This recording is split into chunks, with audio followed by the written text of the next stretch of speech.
We can actually start the show now. Ooh, took a week off, and that's what happens. That's rough, man. That's fucking rough. That's fucking rough. Ooh.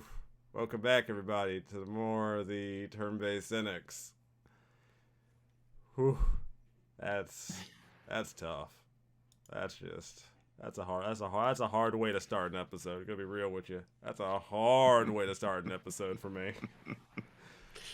Woo! Damn. Almost had to like rethink my approach there. That was not pleasant. It's been good. I know it wasn't great for you last week. I know last week wasn't spectacular by any means, but it's been all right. It's been all right for me. I'll say that much. Damn. Yeah. Been a better week this week, so That's good. That's fantastic. This week, however, has been a week of weeks. I learned tons of money in Persona 5 is very easy to come by. All right, found a grinding spot, so to speak. Yeah, I found a method that I was never fully aware of how to utilize, and I've taken my money gaining methods from mediocre to being supreme. What makes it all the more funny is that this palace is inside of a bank where this grinding method works the best. So you can imagine the irony. What a coincidence. Yeah, you can imagine the irony I feel, me walking out with tons of money while this guy is trying to hold on to his money.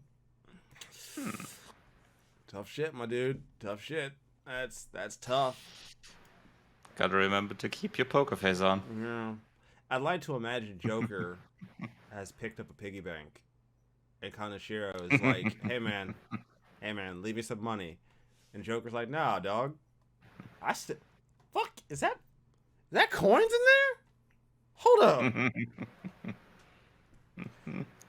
It's like you open it up, fountain of money. Yeah.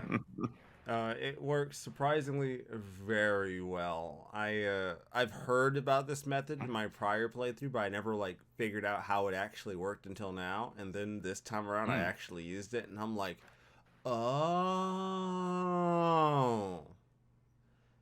that's busted. Oh, they just let that stay in the game. Okay, yeah, they just let that stay. They didn't even try to patch that, fix that, look into it. They just let that stay. I mean, I get why you do. It's a single-player game. Who gives a fuck if players figure out weird shit? But I would like to remind everybody, I could think of one dev in recent time who has fixed, who has patched money glitches that allow people to make absurd amounts of money very easily in a single player video game. And I'm going to point to you, CD Projekt Red, with Witcher 3. There was there was a thing where you could go kill cows outside of town for leather, and the cows would always instantly respawn, and the leather gave a lot of money. So you would just go back and forth killing cows, bringing back the leather. Well, they eventually caught on to this. Yeah. And then they patched it to where if you killed too many cows, an invincible monster would come along and murder fuck the shit out of you. I mean, at least they did it in a way that's fitting to the world. Yeah. And they didn't tell players they were doing this. The patch notes just said added bovine defense force. Yeah. So anybody that's on the nose. I mean, that's... anybody who proceeded to continue that glitch upon seeing bovine defense force, really, it's on them. You whatever happened, you had it coming. That was clearly a you problem, not a them problem. But I kind of on one hand, I get it. If you think that a single player glitch or exploit is ruining the game or ruining the integrity of the game. All right, I guess. I'd say it depends how extreme it is. Well, in the case of Witcher 3, you never needed money again. Yeah, that's maybe a little much if you can do that early on. Yeah, you never needed money. Was never an issue. Mm. Money would never be an issue for you. Uh, This one in Persona 5, it's good if you're not mhm, doing a 100% run like me. mhm, Because at that point you only need to rank up that one social link 3 times and then never move it after that, and then you're set. mhm. The problem is when you're doing a 100% social link run like I am, he's not going to stay rank 3 forever. I'm going to have to Mhm. eventually rank him up, at which point I lose the perk of the method I am using, Ah, cuz interesting. the perks you gain start to build on top of each other, and the next perk on top Mhm, of this, it right now it just allows me to get more money. Allows me to mhm. extort demons for money, which is great. But every perk on top of this adds on top of what they could give me instead of money. I So see. you see the Okay. problem? So Yeah. So it's essentially just a temporary thing. right.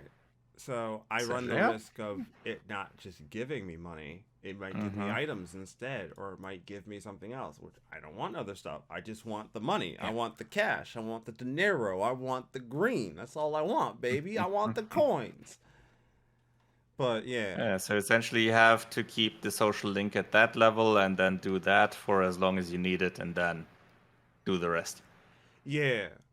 Um, but I won't say that I haven't taken advantage of it.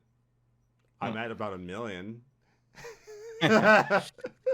Sounds a lot. I can't uh, quite compare it to what it's would be needed in the game, but sounds it's like for a for where I nice chunk of for change. where I am in the game right now. I was sitting pretty comfortable until I had to blow a Hmm. bunch of money on items.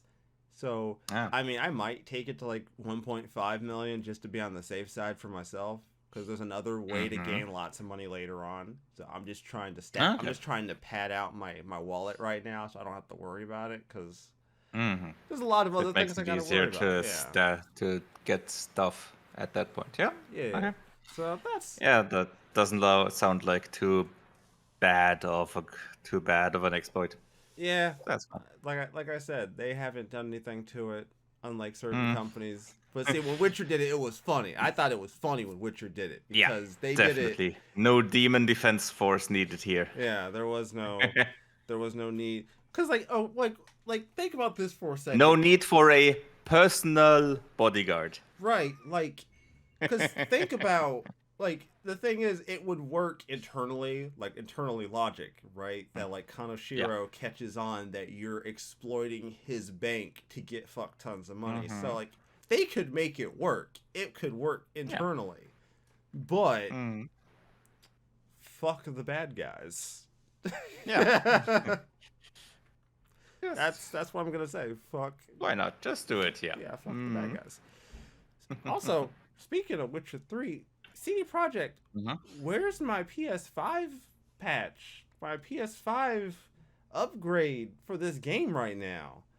I've been holding I off on think playing it so I can play it I think on a they've better platform. announced that for end of the year sometime. Okay, cool. Let's see, Cool. because I think they did say that it's gonna be coming out this year, but I don't think they set a specific date. Ah, yes, quarter 4. So yeah, Q4. That's what they said at the 7th anniversary event or whatever it was when there was the 7th anniversary. They said, "Yep, it's planned for that." Because I mean, I'm not sure if you remember us and had that on your radar. They originally did that outsourced, but had to reel that back in due to, Yeah. I think, because I think it was a Russian team that did it. I'm not sure. Yeah, yeah, yeah. Yeah, okay. I Yeah. think it was something like that. Fair enough. I could see that. I could see that So maybe being a that problem. delayed the whole thing. I could see that potentially being a bit of an Yeah. issue. Mm-hmm. But yeah, Yeah, man. they had It's to get it. But No yeah, surprise that they had to delay it there a bit, but yeah. As yeah. long as it doesn't have the problem of I think it was Witcher 2, the console port, which they finally had to cancel at some point. Oh no, what happened with the Witcher 2 port? I think they were working on that for a long time. I'm not sure if it was internal. I think it was an external, or was it? Or was it the first one actually? Let me. It was, I think. No, I think it was the first one because the second one they did release on the Xbox 360 with the enhanced edition. Right. Yeah, I think it was the first one originally. Let me think, because there was a big problem with, I think it was the first one where they had a big problem. They had the port development running for quite some time, and then they had to cancel that one. And it was, let me check, was it? Yeah, exactly. It was it was a French developer, Whitescreen Games, that they wanted to have it made, You know, but I've, apparently they didn't reach deadlines for the development, so they didn't give them extra payments at uh, that point, so it yeah, just fell down. I've always wondered about that aspect of game development, right? Like, if you're gonna Mm-hmm. outsource your game, and Mm-hmm. it's like if you're gonna outsource like a port or something, like, what's the motivation to outsourcing it to a company that like nobody's ever heard of?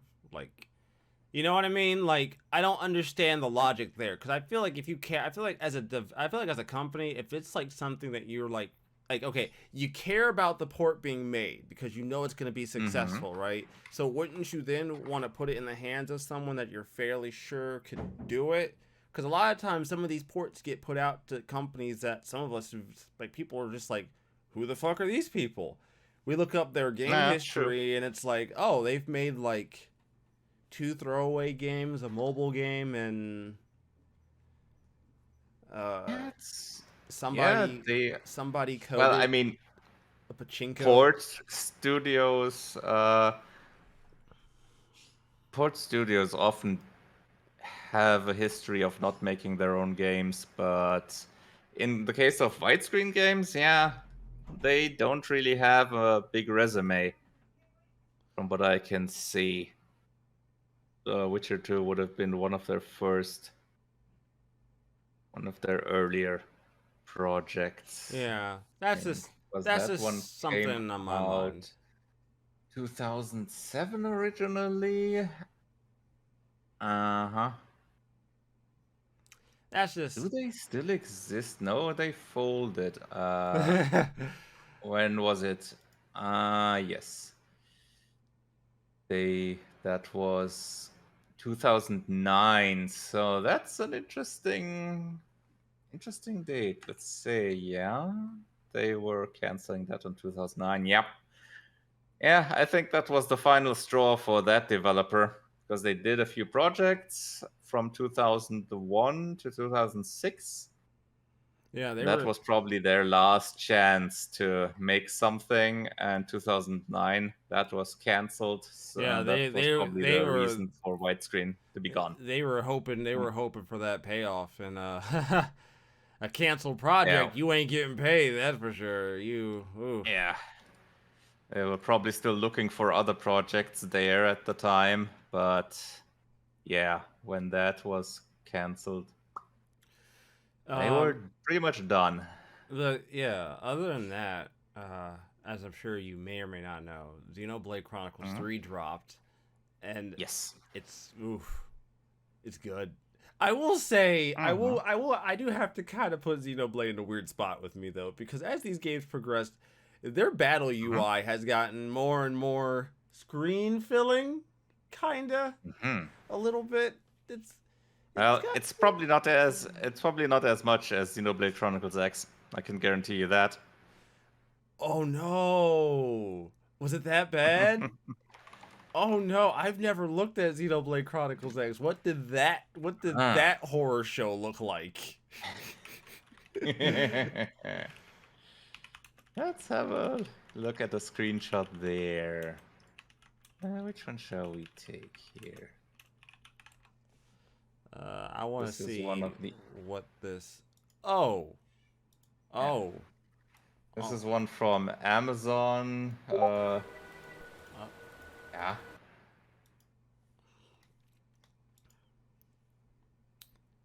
Yeah, that's a lot.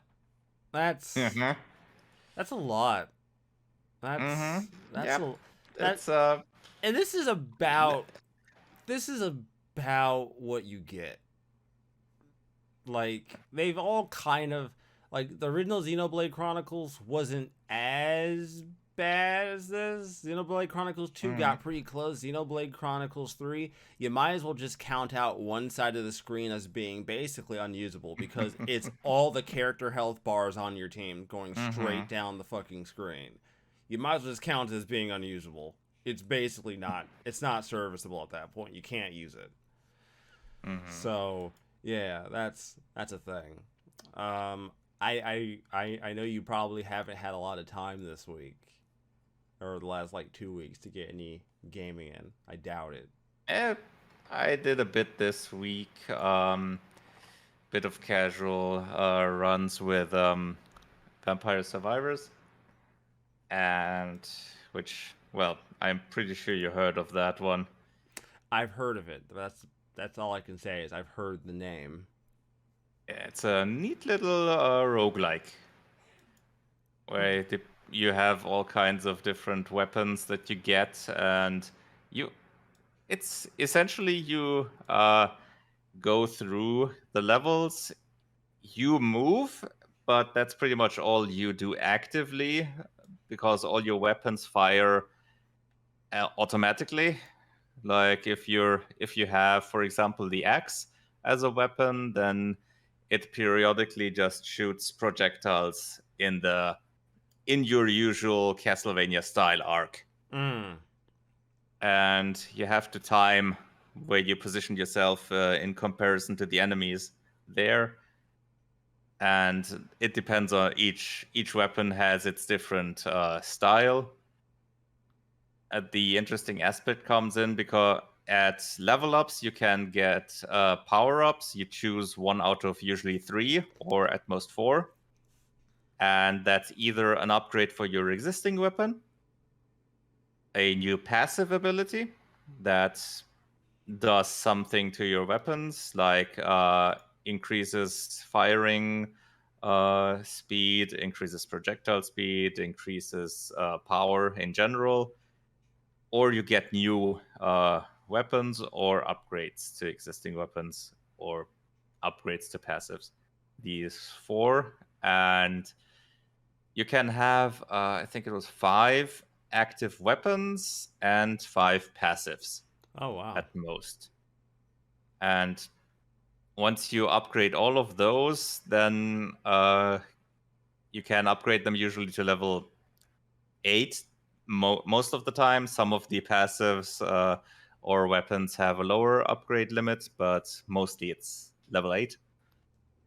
And if you have done some prerequisites, you can also evolve the weapon, which gives it some additional either mainly power, or it becomes a slightly different weapon, which is an improved version of what you had, but you can't upgrade it at that point anymore. But it's a significantly stronger weapon at that point as well. Mm. And the enemies, essentially, the longer you're in the level, the stronger and the more enemies there are. They always move in your direction, and they essentially swarm you, and you have to keep moving and position yourself so that your weapons destroy them the best. And you have to survive for most of the levels have a time limit of 30. If you manage to survive for long enough, you unlock either additional levels, additional characters, all kinds of things. It's quite fun if you're Nice. into roguelikes. And obviously, it's very much themed after Castlevania stuff. Yeah. And let me think. The other thing, I've casually actually started a bit with Assassin's Creed Valhalla. Ooh, okay. A little. Okay. Had a bit of a look into that. That's quite. It starts decently I guess so it. far. It's not bad. I guess it really depends on how you feel about the prior few Assassin's Creed games, right? Because at this point, like, if you didn't like what was it, the Egyptian one, or Origins. if you didn't like Origins and you didn't like the other one, Odyssey, the Odyssey. Greek one. If you didn't like those two or those gameplay loops, Obviously, then you're not gonna like Valhalla either. But this is a post reboot, so to speak. So you're either a pre-Origins Assassin's Creed player or a post-Origins player, or you like both. But I'm not sure how many there are that like both, because they're quite different. yeah, going to play I haven't played the ones previously much. I mainly have played Odyssey so far, and now Valhalla. yeah.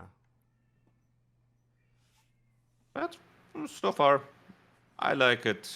It's decent. There have been a few changes to the previous one. Obviously, now the skill tree is quite a bit bigger. It's a bit of a mix between, let's say, your usual Path of Exile skill tree and some active skills sprinkled into it. It's like you have 3 areas. One's the stealth one, one's the rogue one for the ranged attacks, and one's the melee one. And each of them is lots of skill points where you either enable improvements for your stats, or you get new abilities, which can be interesting depending on how your playstyle is. Yeah. So far, I'm obviously more in the stealth direction, though I've chosen the first part of the stealth tree and the first part of the range tree, because the range tree gives me a ability that's a passive ability that automatically highlights enemies when I'm hidden and stealthing around. Right. Which is nice. Which is definitely useful. I'd imagine. Yeah, and at this point, I have gained the hidden blade. You get that in the story pretty early on, obviously, as it's one of the main. Well, let's say you know that weapon from Assassin's Creed. If you played the first games or not. It's kind of an important tool to the. That's kind of what made the Valhalla trailer like an Assassin's Creed trailer. Because if you would just watch returned, because Odyssey didn't have that, and Origins probably didn't have that either. I don't think Origins had it until like the DLC. I don't even think like the idea. That's possible. I don't think the idea of assassins or like Templars. I mean, Origins was essentially the origin of the assassins. So the order got created there, from what I remember. Yeah. I haven't really played it, so I don't know how that went. But from what I heard, that's pretty much where the assassins order gets created, or at least the idea. Yeah. In Odyssey, there wasn't really anything in that regard. You had your broken spear, which you essentially use as the hidden blade for your assassinations and all that. And in this one, it's much more integrated, because there's 2 characters that you meet relatively early on. That's you see them, you know where they're from. Yeah. Absolutely. And they give you the blade. So yeah, that's gonna be interesting. But it does seem to, so far, I'm not sure how they're gonna handle the whole open world in this one compared to Odyssey, because Odyssey, yeah, it's that's one aspect that I hope they improved on, because the whole islands and all having all the different power levels that you have to be careful of. Oh. Oh. I mean, you do have the recommended power levels in Valhalla as well. I've seen that, because I'm now in an area that has a recommended power level way beyond what my character has. Right. You go there story wise early on, so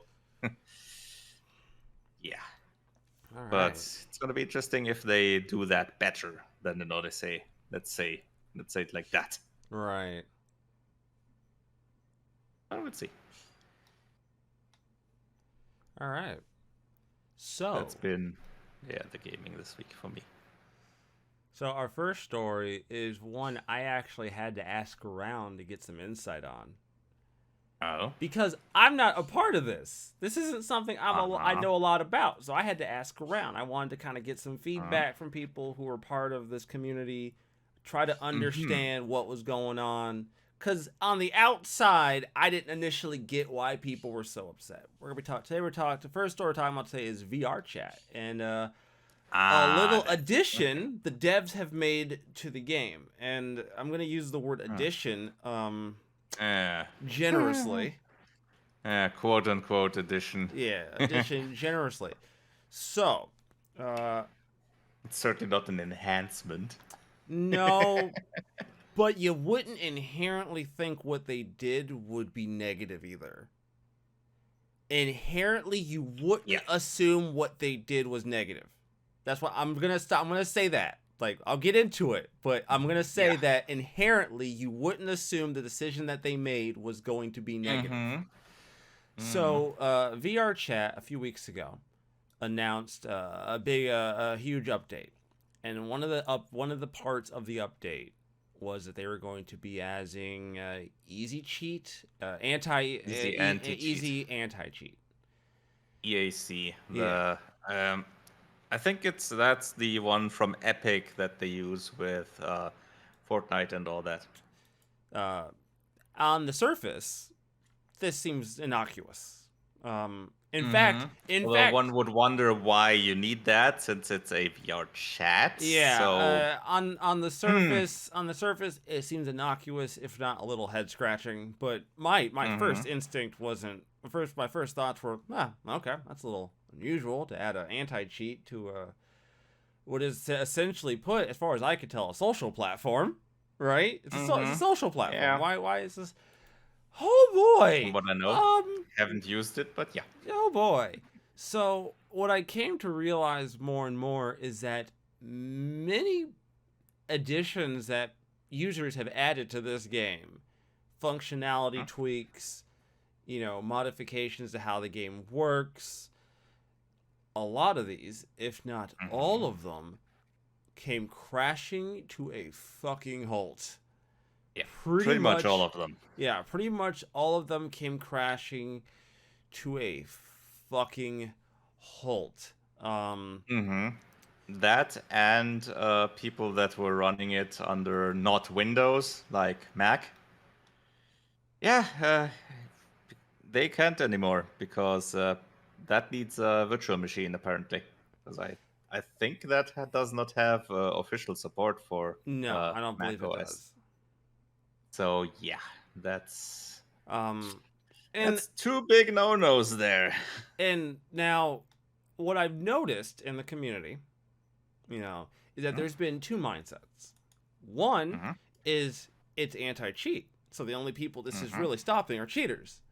The other side of the community, which I know.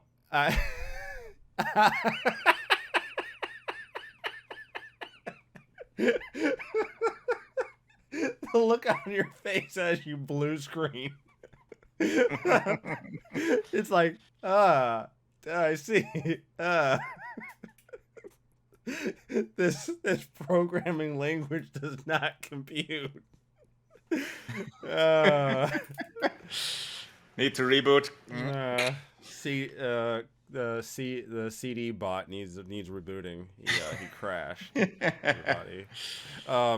Yeah. So the first one was VRCD needs an update. yeah. The half of it was this is to stop people from using exploits and cheating the game and causing problems, and the other half was cheating.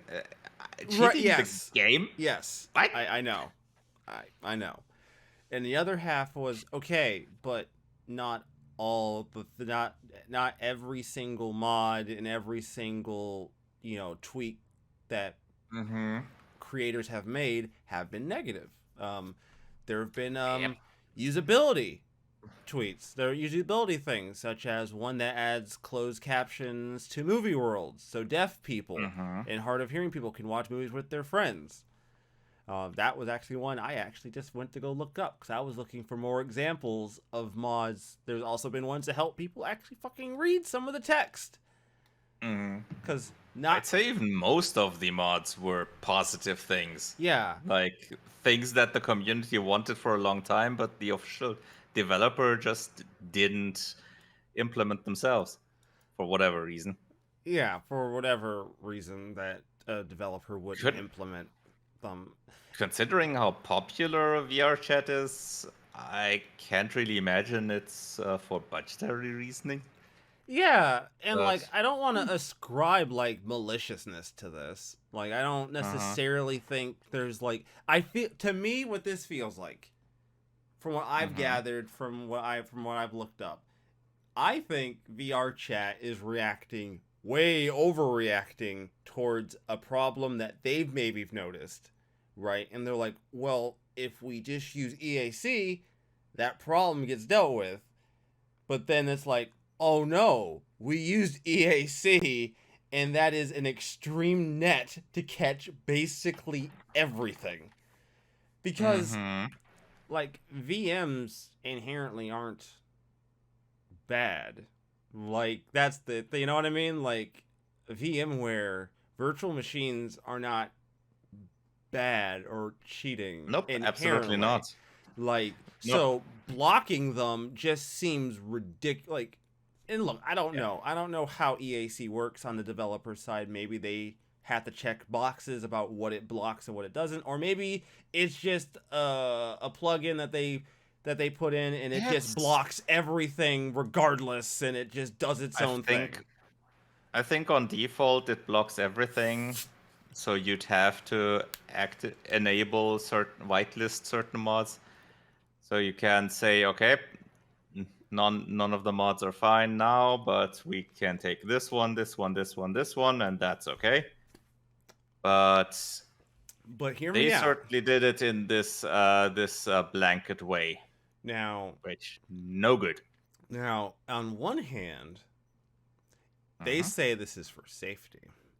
On the other hand, it's the of course, but maybe. Of course you want to protect your players. Of course. But maybe if we block all the user-made stuff and then resell it to you later. But like you said, it's not like VRChat's hurting. VRChat's one of the biggest reasons I know people get into VR.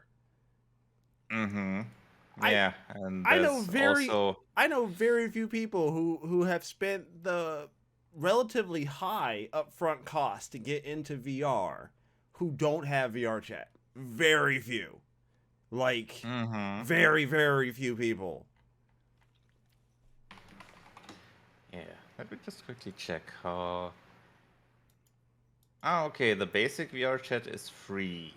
Oh. Okay. But from what I've seen, there's also a VRChat Plus. I think it's a subscription.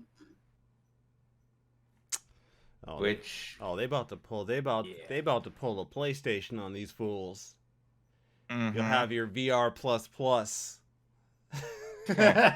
But yeah, the Your VR. VRChat Plus has been a thing since end of 2020, something like that. It's interesting, and it's also not the first time that they did something like this. Oh. I what I had seen is in the past they already did something like they trying to block mods, blanket ban them or something like that, or at least they did something that the community really didn't like. I think it was something against. Me let me think. It was, I think, regarding to accounts on Discord and stuff like that. Well, let me ask you a question, CD. Mm-hmm. Let me posture a question your way. Uh-huh. I'm gonna use a statement. I'm gonna make a Okay. statement, and I want you to tell me, can this game be a good game still? All right, hold on. Hmm? All right. The modern Fallout games are good if you use mods. Can a game be a good game if it basically requires you to use third-party sources? Can you consider a game good at that point? Because I would make the argument that I paid $60 or however much you paid for the game. And Hmm. if that requires me to put in more legwork on third-party sources to make your game worthwhile, now VRChat can skirt this because they can say, well, yeah, but the game is free. You don't have to Yeah. pay anything And for our game. So it's also not exactly a game. It's yeah, we're back. something different. We're back to that But 2012 argument all over again about what is a real video game, aren't no, not exactly. No, not like that. we? Because I don't think I'd classify something like VRChat as as a a as game a, in itself. It's a VR application, yes, but a game is probably it's stretching it, like calling I it. mean, it's a very free form game, let's say. It's uh I know, I know. This is a it weird has one. aspect. It's I don't because I'm also not really sure what kinds of things you can do in VR chat. Ah, a lot, Because it could, yeah, a lot. it's a very free form. It you could say it's a very free form game. Like if you can do things like well, just use your figures and the physics in the game to play soccer in the game or throw balls or whatever. Sure, okay, fine. That's it's a very sandboxy game in that regard. You could say that. Yeah. But the main thing is, I think, the social experience in VR chat. So yeah, It's more like a play. Yeah, you could say it's a playground. yeah, Yeah, but yeah, that's I'd say you could been say it's a playground, and I'm not sure if VRChat would require the mods in all cases to be as fun as it is for many. I'm not sure how extensive that is, but obviously it gets improved a lot by the mods. and that was something I asked around about because I was like, Mm-hmm. okay, on the surface, this seems like a big deal, right? On the surface, from the way it With a looked, lot with a lot of the people, as you mentioned, it's probably is a big effect since things like people that are hard of hearing and all with the captions and stuff like that. Those are probably affected quite a bit. yeah, it looks like it really depended on what you need, like Mm-hmm.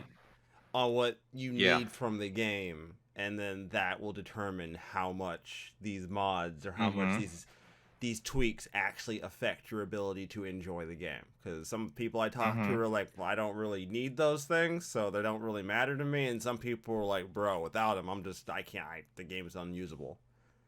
Like, I can't read, I can't read text, I can't do this. And it's like, yeah, fair enough. And to VRChat's, I don't want to say benefit, because I don't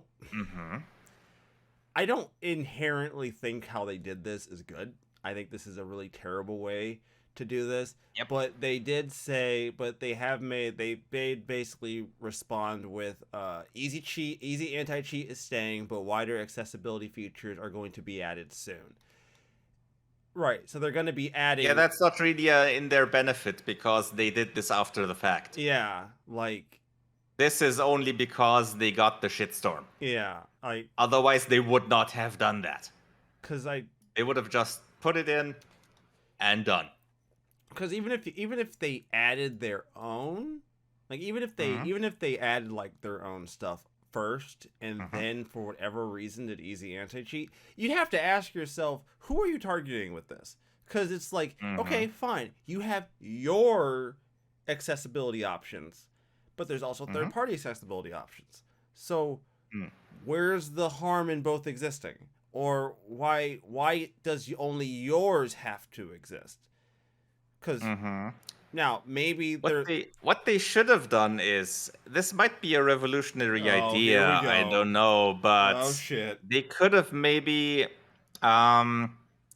communicated in advance with the community and the mod developers to first take those mods, look at them, see which ones are good, whitelist them in advance, and then announce that you're gonna use easy anti-cheat for the purposes of going against the exploiters, but that you have worked with the community to have the mods still available that needed. At least have a good baseline worth of mods. Yeah, exactly, and announce that you're going to continue working with modders to see which ones they can enable and still keep them there.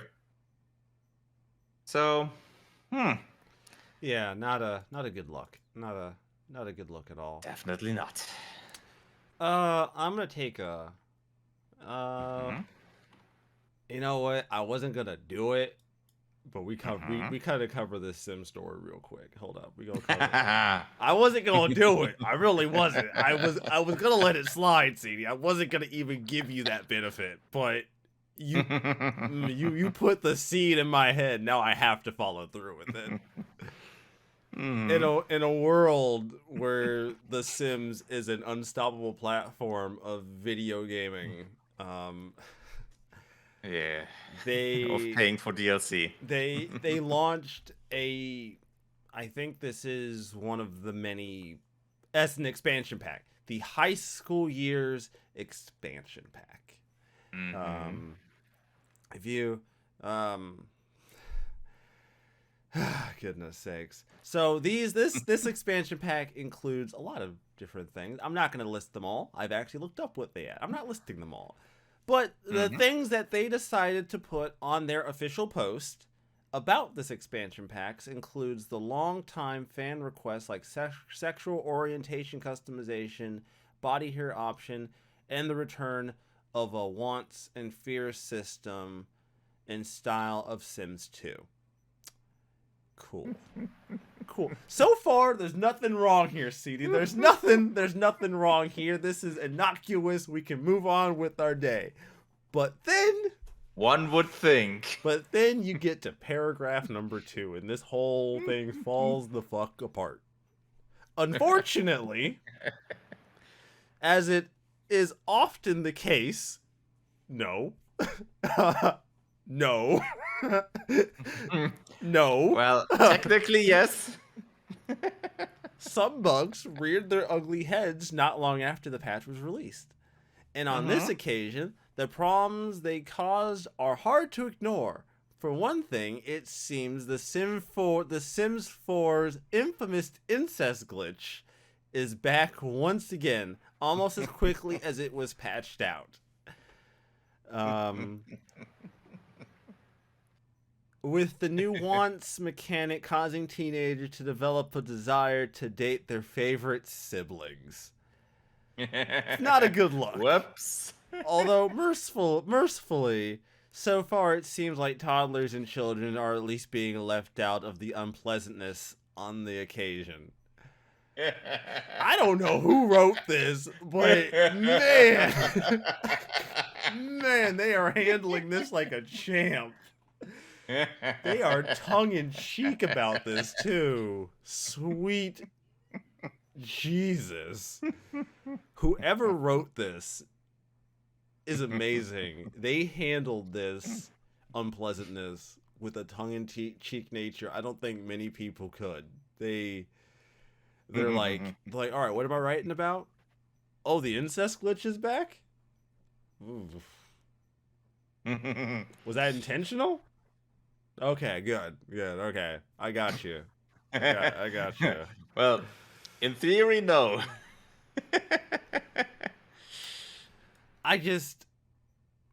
Something that people have quickly caught onto in this article, in this clip of this article, is back once again. Implying that incest in Sims 4 has been a prior occurrence, a prior problem. Yeah, apparently so. Gonna be honest, wasn't expecting that. Didn't sign on the internet that day to see The that. Sims for kids. There's nothing says more for kids than wanting to date your sister. You did A family game. You put me through this, man. You did this to me. This is you. On a lesser side note, some leaks about a upcoming the PS5 beta details have been announced for the next beta, and they've added some things. I'm going to just talk about two things in particular. One, game lists, about time, and two, 1440p HDMI video output.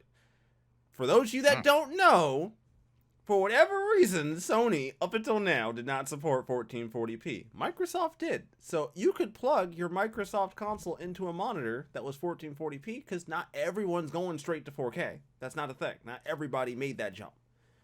A lot of people went from 1080p to 1440p and said, you know what, this is good. This is fine. And although with TVs, was that really an often used resolution? Because I wouldn't think so. No, it wasn't. It wasn't an often. Yeah. 1440p is a PC resolution. Yep. By and large. Which is probably why that difference is there, because Sony really doesn't care much about PC displays in terms of what's being used on their console.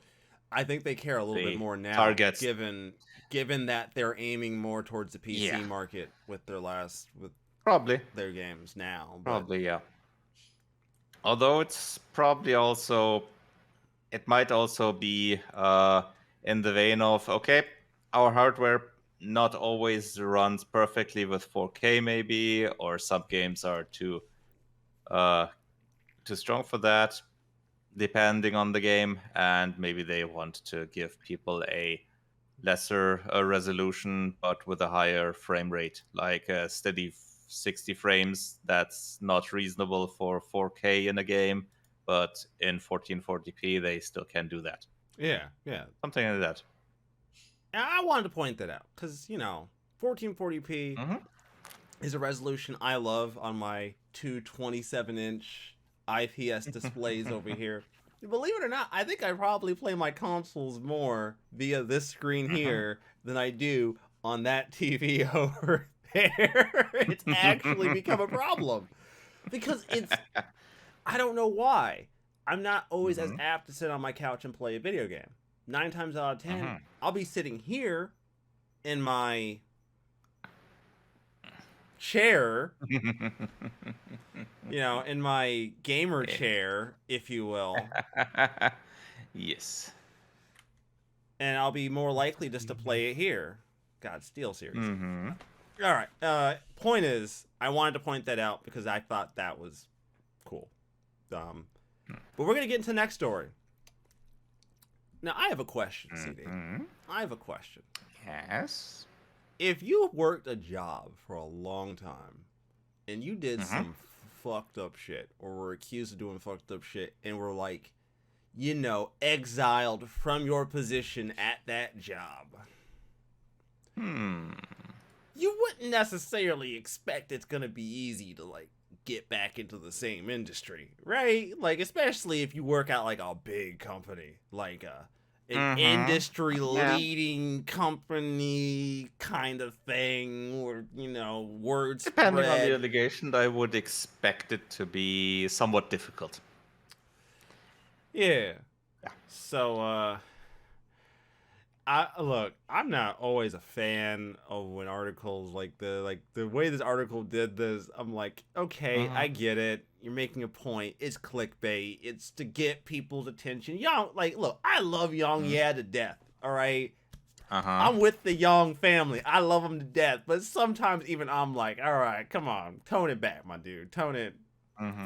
Reel that shit back. Come on, reel it back. All right, we good. Tech Raptor has a lovely little article here called Disgraced Ubisoft Exec Ashraf Ismail reappears at Tencent. Disgraced former Ubisoft executive has been working at Tencent's TIMI studio since last year. It has emerged. Ismail was fired from Ubisoft. Oh, he was fired. Okay. Yep. He did not. Oh, okay. He was fired. He did not quit himself. He was fired. He was. Oh, so they didn't give him the Blizzard option of just leaving of your own behalf. Nope. Ooh. Nope. Yeah, see, that makes it worse. If you left on your own behalf, like that would be different. Yeah. Yeah. That's ooh. In this case, apparently the investigations, were apparently found substantial enough evidence so that he could be fired. Okay, I want to make something very, very clear. I don't. I don't inherently like it when I get that sometimes your personal life, your inside life, can interfere with your work life. I get that. I don't really always think it's cool to bring it up, but I'm gonna take it by this next paragraph I'm looking at on this Tech Raptor article that this is probably one of those cases where it interfered with his work life. I bring this up because what's Ashraf's story and why was he hired by Tencent? Back in June 2020, Ismail stepped down from his role as Assassin's Creed Valhalla's director after being accused of cheating on his wife with multiple women. Following this, Ismail was fired from Ubisoft. The company cited the result of the investigation as the public reason for the dismissal. It's likely Ubisoft found enough evidence that the allegations against Ismail were true, although this doesn't seem to have stopped them allegedly continuing to promote known abusers within the company. So here's the thing. Hear me out. Yes, infidelity is bad. But I would like to just say that I don't really think you can fire a guy for being a scumbag to being a scumbag at his wife outside of work hours. Like I'm not saying it's okay. The problem here is he apparently used his position to meet women at public events and do that. Oh yeah, fuck this guy. Then. So it was definitely connected to his workplace. If he would have done it just privately without even mentioning his job or anything like that, not using that position, yeah, sure, that's his private life. He is an asshole, But it's his private life. He's an he's an asshole, but it's his private life. It's not what he does at his job. He's a giant... Once he uses the job or does that thing on his job, that becomes a different thing. He's a prolapsed asshole, but still, that's his private life.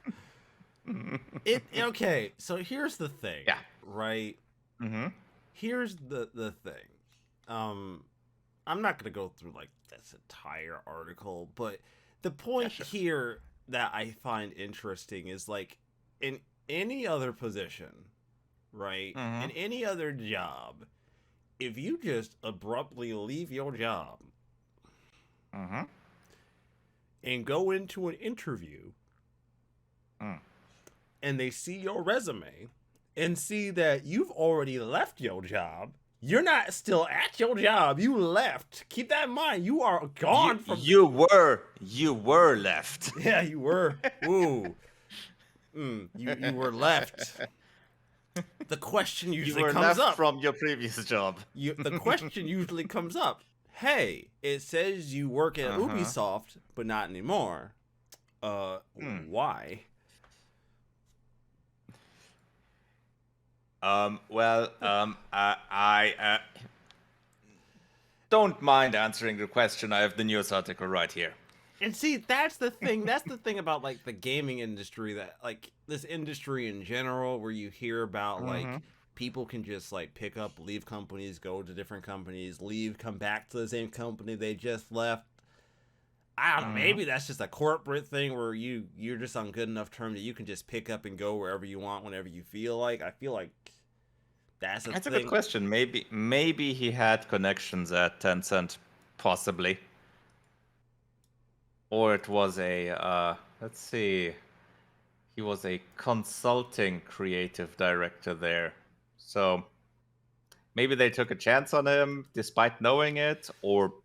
According to this, TIMI told Axios that Ishmael has carried himself in a professional manner since joining Tencent, and that he has shown an eagerness to learn and grow as a team member and as a person.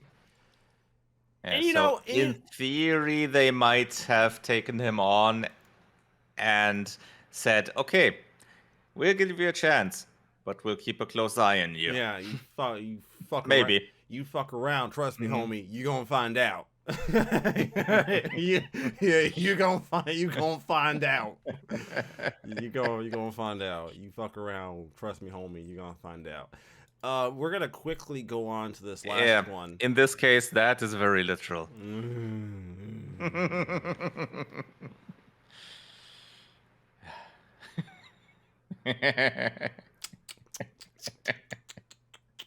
Hey, you said it that way. Naughty, sir. Naughty. Okay. So, I have made this joke with my wife on many occasions concerning our next story, and that is the homogenous nature that is the YouTube sponsored spot. If you have existed on YouTube in the last handful of years, you know these sponsored spots. You've seen them. You probably have seen multiple YouTubers all make the same general sponsored spot for the same product. And they all have their own promo codes or whatever. This segment is brought to you by Ridge Shadow VPN. Yeah, you've seen it. Hell, I do it to my wife now. I'm like, hey, babe, this joke was brought to you in part by... She doesn't like it, but I do it. I think it's hilarious. By Rage Shadow Rezo. So the YouTube sponsor spot community has always been something that I think over the last few years we as viewers just have to just accept. It's just part of the landscape that is YouTube now. No matter how memey it is, no matter how transparent, I tend to believe that it is. And trust me. Yeah, I mean, obviously it is. Obviously it's transparent. And thankfully, in with some channels you can very easily skip those segments thanks to the chapters that YouTube has. Thank you for those of you that actually take the time to have that Yep. there. Tech Raptor once again with the article, YouTube meme raid Shadow Legends passes $1 billion milestone. This game has generated over $1 billion in revenue during its lifetime. in its entire, and like, honestly, which would be around 3 years, which is quite a decent sum.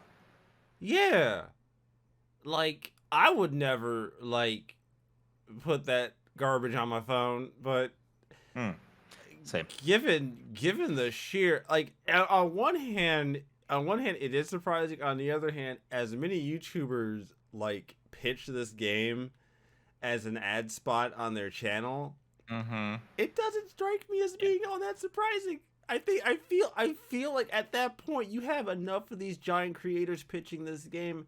At least a few of them are gonna buy into it. Like, probably just a few of them are gonna.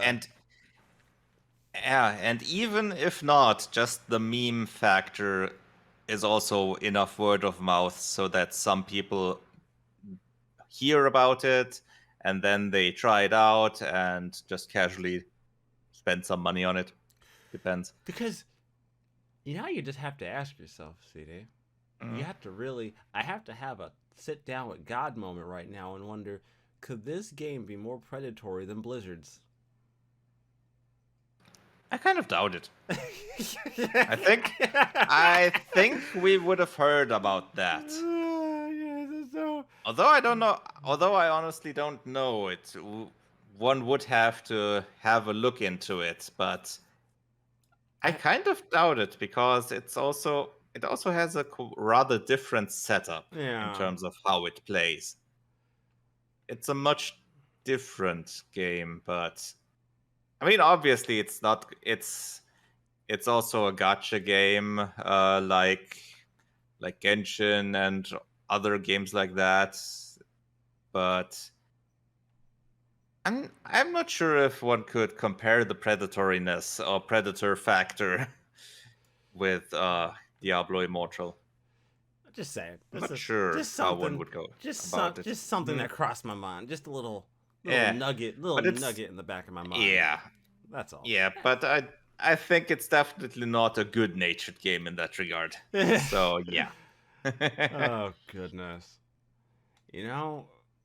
I honestly didn't think much had happened this week. Turns out there was a decent amount of content this week I just missed out on. You know what? Fuck, I got a couple of minutes. I want to talk about something real quick. Yeah, sure. So Young dropped a story on YouTube about Anthem being sold for a cent. I wanna clear this up. As a former GameStop employee, this is not common. So there's a thing in GameStop called pennying out, right? It's they just want the stock gone, I'm guessing. Correct. So, surprise. I mean, Anthem, obviously, at this point, no surprise there. So, I actually showed this to one of my old bosses who no longer works there. I showed her that video, and to her surprise, at our store, our district manager made us just throw that shit out. We would have, like, if it was a strategy book, we have to take a knife and cut the front cover off. If they were old discs, we have to put a giant slice in the disc and throw them out. We couldn't sell them for a penny. So I was mildly surprised when Young dropped this story, and I found out that other districts were just like, fuck it, sell it for a penny. Right.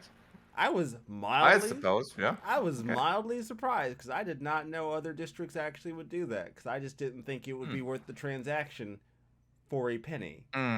But, yeah, I mean... I was also very surprised that there was someone who was willing to buy like 13, 14 fucking copies of the fucking video game. So there you fucking go. My expectations are clearly nothing compared to what the universe is willing to give me. So, My bar is I mean, here. The universe is here. I clearly just we're incompatible. I can't compare. I guess at the set they said, "Oh fuck it, let's see what this is about." I gotta imagine I know look, game stores don't make a lot off of like new games anyway. Like the margin for like a brand new premium title is very very small. But at the end of the day though, like a game like Anthem, because here's the thing, man, stores will bring in more copies for big games like that because they expect that game's gonna sell, right? The expectation obviously is with all the hype behind it and all. Yeah, all the media. Obviously. We have those TVs in GameStop right behind the front counter, and there's ads playing on that motherfucker all day. So you're expecting the ones that get the most ad time to be the ones that sell the biggest. Yeah. So this was no niche JRPG that only 1 or 2 copies were in the store. Yeah, that too. So, I can only imagine how much that's gotta hurt a little bit on because I almost feel like a lot of like GameStop and like stores like this are kind of just starting to take gambles now because it's like you don't know what game's gonna actually be fucking good, and like the GameStop motto is for any game that release always err on the side of positivity when pitching it to a customer. And I'm gonna be honest, when it came to Anthem, I would have a really difficult time, right? One of the things I got in trouble for working at GameStop was not playing a lot of the big releases that came out because I just wasn't into those kind of games. So they'd be like, "Hey, we need you to pitch Call of Duty," and I'm like, military shooty boom boom. Bye." I'm like, "Cool, give me some bullet points." He's like, "What do you mean?" I'm like, "Bullet points. Like, what's the big selling point for this game?" He goes, "You don't play Call of Duty?" I'm like, "No, I don't, dog. Like, what are the big selling points? Like, come on, help me out here." He's like, I think this was for Ghost. He's like, "There's a dog." I'm like no. And here's how out of touch I was, right? Like, here's how out of touch I was with that statement, right? He said there's a dog. So I'm like, oh, is it like a life sim kind of thing? Like you come home and your dog's waiting for you kind of thing, and you get to feed. Like, that's kind of wholesome. I'm kind of about that. He goes, "Mike, no, that's not what I'm talking about." Well, that would be an interesting pitch. A military FPS where after the missions you go home and you have a Sims kind of segment where you have to take care of your dog. That's where my mind went you meet to. Your family. He's like, "There's a dog." Honestly, that's. He's like you Yay, have. He's like, call us. Like, you have a dog. I'm like, "Oh, so like the mission's over. I go home and I hang out with my dog." He's like, "No, like a combat dog." I'm like, oh. He goes, "You really don't play these games, do you?" I'm like, "That's what I told you." I'm like, "Is there anything else I need to be aware of about this game? Any other?" There's weapons in them. Guns, lots of guns. Lots of guns. My first thought was life sim with your pet dog. That's where my brain first went. And he was not happy with me for that assumption. That was not an assumption. That was not the assumption I was supposed to draw. I drew the completely wrong assumption. I went wholesome. He was like, "Bro, that's a combat dog. What are you talking about?" Battlefield is obviously a dating sim. Clear. I mean, anything can be a dating sim if you try hard enough.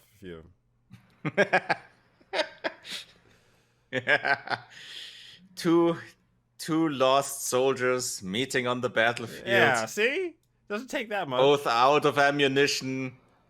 Something clicks. They want to meet again. Yeah, it's perfect. It's perfect. Anything can be a dating sim if you try really, really hard. Hatoful boyfriend showed us, I guess. Every Persona game has showed us any game can be a dating sim, no matter what the context of the game. Any game can be a dating sim if you try hard enough. Goodness sakes. I hope you all have enjoyed this lovely episode of the turn-based Cynics. As always, we are available on multiple platforms for your listening pleasure, such as Apple, Google, and even Spotify. And as always, the same day that we're available there, you can watch the same show on YouTube. You know, if you prefer a more YouTube-y experience, you know, that's where your platform of choice is. You know, I have YouTube Premium. I know what it's like. YouTube Premium, I don't even have to like have the window open. I can close the window and it still plays. It's the same basic thing. I get it. Trust me. I understand the struggle. I do. But as always, everybody, I know it gets hard out here sometimes. Trust me, these work weeks, they don't get any easier. They don't get any shorter. Keep it pushing. Keep on working. Xenoblade Chronicles out right now, and I'm about to get back into it. I got more Persona 5 to play. Trust me, fellas, our backlogs will never be gone. There's always something new to conquer. Don't give up, folks. Don't give up. Until then, everybody, we're signing out. Yep. Wait, hold up. No, hold up. Show's not over. Hold up. If anybody at EA, is it Activision that does Call of Duty? It's Activision. If anybody at Activision heard my pitch for a life sim with a dog in your next Call of Duty game, I have owe him royalties. There is an email link on our YouTube page, motherfuckers. Email me. Don't just add that shit and think I'm not gonna say nothing to you. I'm gonna hear about it.